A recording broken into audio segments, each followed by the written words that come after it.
national highway लाहार Qatar रायदा सयाते Thai सेगै फालनक स्नामलाइमानि रत्न रोकसाबै 2026-27 रां बिसिनि विधानसभानि सालस्नि साल तिनि मार्चतालि नैजिथाम सालमारि तांसल विधानसभाब कक्तिसाका एमएलए रंजित देबबर्मा ते बिनि अ कक्तिसा मुंगन कक फिरखा हास्तिनि मन्त्री अग्र प्रोफेसर डॉक्टर मानिक साहा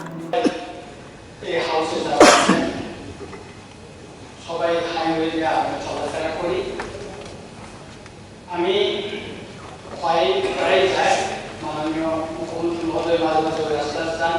আর ওই সাথে আমাদের ম্যাক্সিমাম নর্থে যারা ওই রাস্তাতে আসা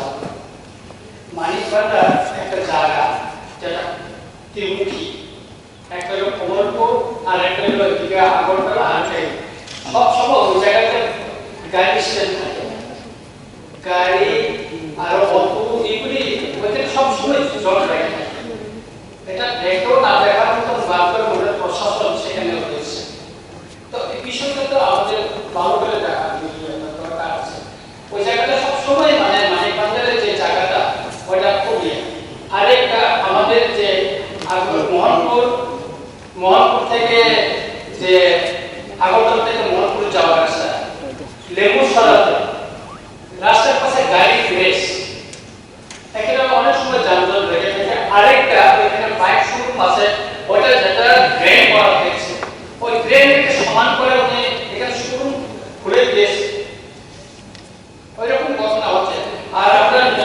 দৈনন্দিন প্রত্যেকটা দেখে বিভিন্ন জায়গায় গাড়ি অ্যাক্সিডেন্ট হয় যে হাইওয়ের কাছে যে বাড়িগুলিতে গাড়ি ঢুকে যাচ্ছে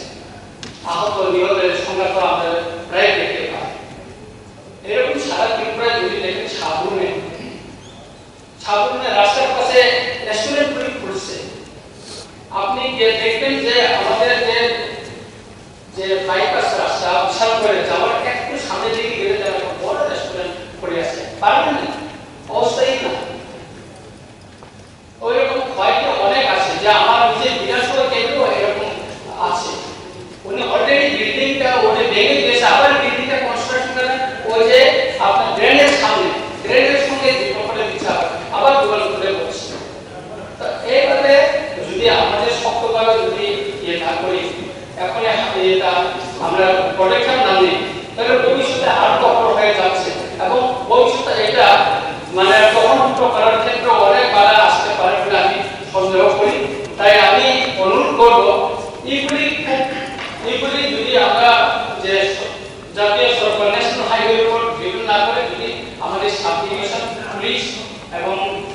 আমাদের মহকুমা শাসক যদি এটা পদক্ষেপ নেয় তাহলে দ্রুত মানে দখলটা মুক্ত হয়ে যাবে বলে মনে করি স্থায়ী অবস্থায়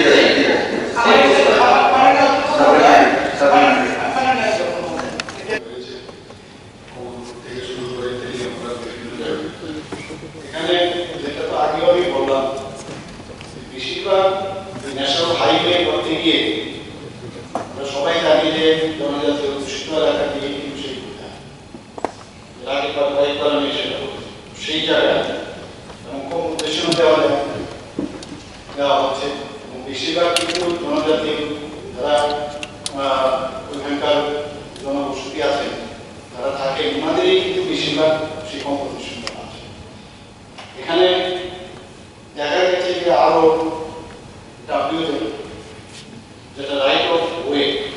সেই রাইট অফ ওয়ে ভিতরে যদি আসে তাহলে কিন্তু সেটা হবে কিন্তু এর বাইরে এরকম নিয়ম নেই এরপরে কিন্তু বলছে না যা আইন অনুসারে কতটুকু গ্যাপ রেখে দামান পরিবার এরকম সেটাই হবে যেমন আমরা দেখেছি ন্যাশনাল হাইওয়েতে আমি আজকে জিজ্ঞেস করছিলাম কত মিটার দূরে মানে আইন অনুসারে যে নিকাশ কত দূরে আমি প্রথমে জানতাম একটু বেশি 500 মিটার থাকতে হবে তো এটা আমার কাছে যা বললো সেটা হলো 500 মিটার দূরে করতে হবে কিন্তু অন্যান্য কেউ যদি দোকান করে বা কিছু বানায় এবং এই যে রাইট অফ ওয়ে তার বাইরে যদি করে সেখানে কিন্তু কোনো সমস্যা নেই এখন সেখানে যদি দেখা যায় কেউ বিল্ডিং বানাচ্ছে এই রাইট অফ ওয়ের মধ্যে তাহলে সেটা কিন্তু সে ইচ্ছে করে বানাবে যাতে সে কম্পোজিশন পায় কিন্তু কম্পোজিশন সে পাবে না একবার কম্পোজিশন পাওয়ার পরে ওই জায়গায় ভিতর ঢুকে যদি বিল্ডিং বা অন্য কিছু বানায় সে কিন্তু ভেঙে দেওয়া এখানে ভালো হয়েছে বিষয়গুলো